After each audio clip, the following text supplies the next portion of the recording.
नमस्कार। आज के इस खास विश्लेषण में हम बात करने वाले हैं भारत के सबसे बड़े रिटेल जायंट्स में से एक फ्यूचर ग्रुप के बारे में।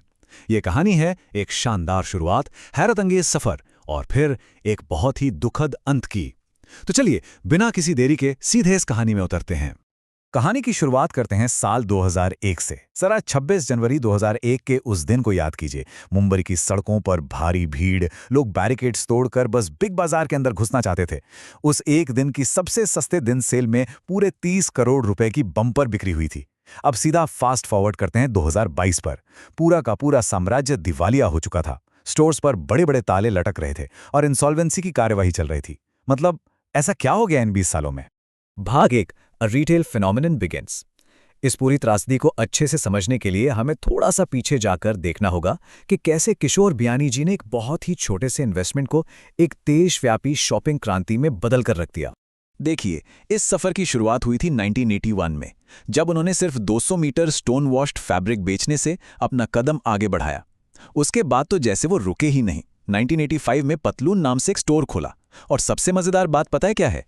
सिर्फ 7 लाख रुपए का इन्वेस्टमेंट करके उन्होंने पेंटालून जैसा बड़ा ब्रांड खड़ा कर दिया। 1994 तक आते आते उनके 72 फ्रेंचाइजी स्टोर्स खुल चुके थे और 1999 तक उनके पास 13 मेगा रिटेल स्टोर्स थे। भारत में लार्ज फॉर्मेट रिटेल की ये एक बहुत ही सॉलिड शुरुआत थी।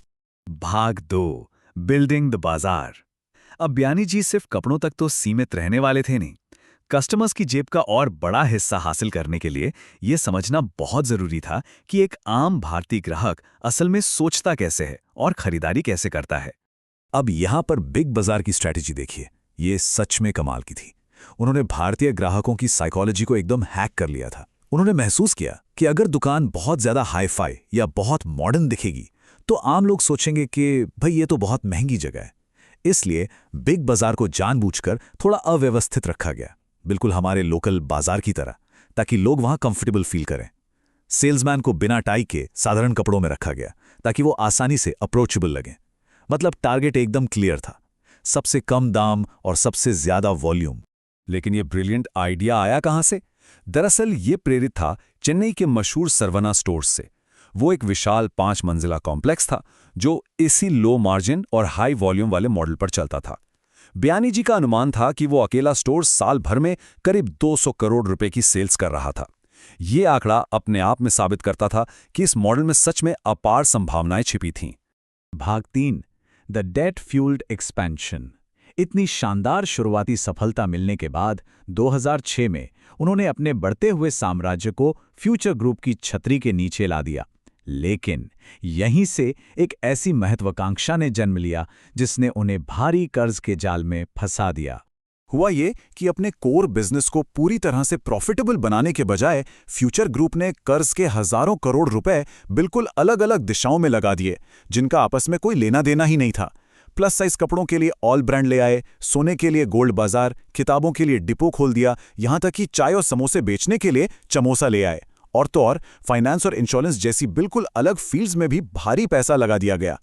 अब जाहिर है जब आप इतना फैलेंगे तो मुश्किलें तो आएंगी ही। 2008 में जब ग्लोबल फाइनेंशियल क्राइसिस हिट हुआ तो बाजार में लोगों ने खर्च करना एकदम से कम कर दिया। फ्यूचर ग्रुप की सेल्स औंधे मुंह गिरी, लेकिन अपने इतने सारे फैले हुए बिजनेसेस को जिंदा रखने के लिए उन्हें और ज्यादा लोन लेने पड़े और 2012 तक आते आते ये कर्ज 12,000 करोड़ रुपए के भयानक आंकड़े को पार कर गया। सिचुएशन इतनी खराब हो गई थी कि इस भारी भरकम कर्ज का ब्याज चुकाना भी मुश्किल पड़ने लगा था।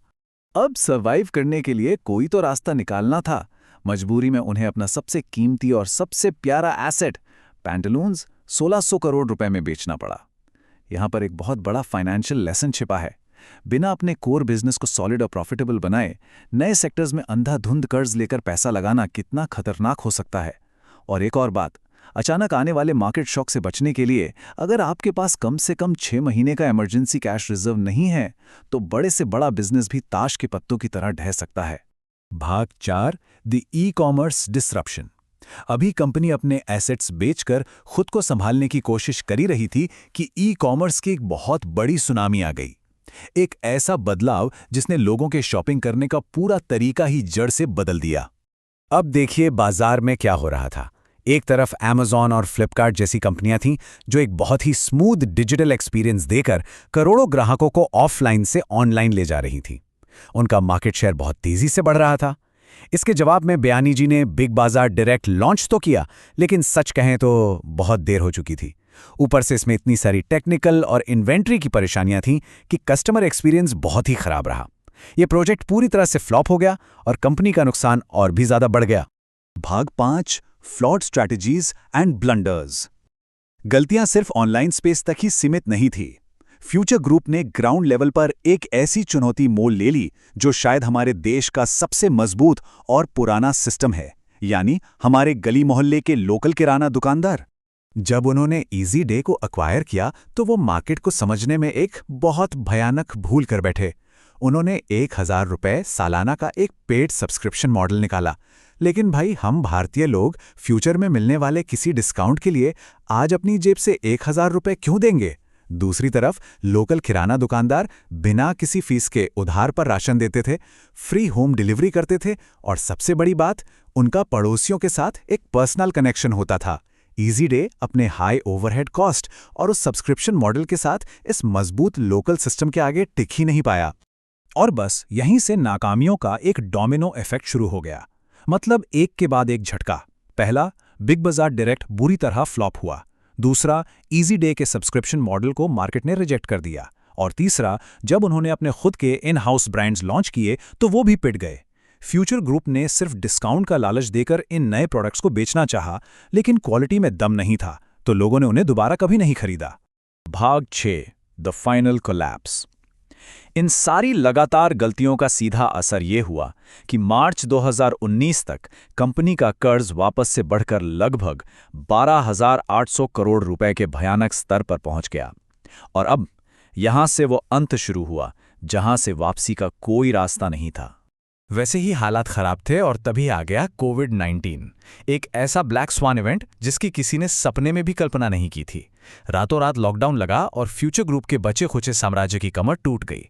सारे स्टोर्स अचानक बंद हो गए, रेवेन्यू जीरो हो गया, कर्ज की किस्तें चुकाना तो दूर की बात थी, स्टोर्स का भारी भरकम किराया देना भी नामुमकिन हो गया। और इस कमजोरी का फायदा मिला उनके प्रतिद्वंदियों को। रिलायंस जैसे बड़े प्लेयर्स ने देखते ही देखते उनके सैकड़ों स्टोर्स की जगह ले ली। और आखिरकार वो दिन आ ही गया। 2022 में बैंक ऑफ इंडिया ने फ्यूचर ग्रुप के खिलाफ दिवालियापन यानी इंसॉल्वेंसी की कार्यवाही शुरू कर दी। एक ऐसे विशाल साम्राज्य का ये बहुत ही धीमा और दर्दनाक पतन था जो कभी भारतीय रिटेल सेक्टर का बेताज बादशाह हुआ करता था। अंत में ये पूरी केस स्टडी हमें एक बहुत ही गहरे और अहम सवाल के साथ छोड़ जाती है कि आखिर कैसे एक विजनरी बिजनेस जीनियस जिसने पूरी इंडस्ट्री में क्रांति ला दी, वो अपने ही बनाए साम्राज्य को कर्ज के बोझ और इमरजेंसी रिजर्व की कमी की वजह से रेत के महल की तरह बिखरने दे सकता है। मार्केट की इतनी गहरी समझ होने के बावजूद ओवर लेवरेजिंग और वक्त के साथ ना बदल पाने की ये कहानी आज के हर बिजनेस के लिए एक कड़वा लेकिन बहुत ही जरूरी सबक है।